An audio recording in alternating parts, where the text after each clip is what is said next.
Now, we'd be nuts to talk about the canon of Scripture without talking about Saint Jerome. While he was one of the greatest of all the fathers, Jerome was a real piece of work. To say his personality was colorful would be a mild understatement. He's one of those saints whose story reminds us that the saints were flesh and blood before their pious-looking faces graced holy cards and stained-glass windows. History tells us that Jerome had a nasty temper, not to mention being strong-willed. He complained and quarreled with a bunch of other fathers, including St. Ambrose, St. Augustine, and St. John Chrysostom.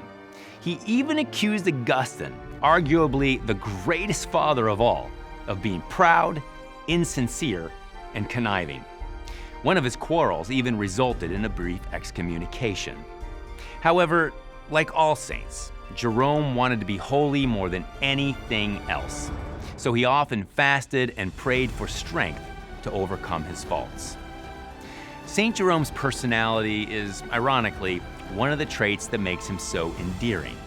But it's his biblical scholarship that makes him legendary. Jerome spent years studying the sacred scripture under the empire's greatest scripture scholars.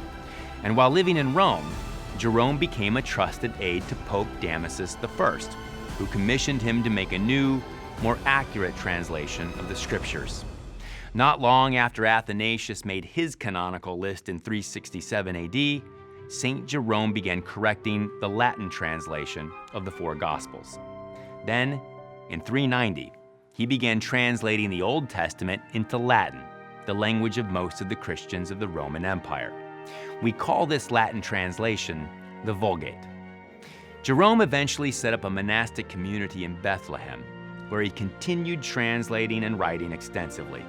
He was already a master of Greek, but he learned Hebrew from Jewish teachers in the Holy Land. And it was those teachers who led him to question whether the church should retain the Old Testament books that the Jewish rabbis had rejected in their list of the canon. But in 393, while Jerome was still in the midst of his massive translation project, a synod met in the North African city of Hippo, where St. Augustine was bishop. The synod declared the 46 books of the Old Testament and the 27 books of the New Testament as the official canon. A later synod in Carthage in 397 AD said the same thing. Then, Pope Innocent I confirmed the list in 405.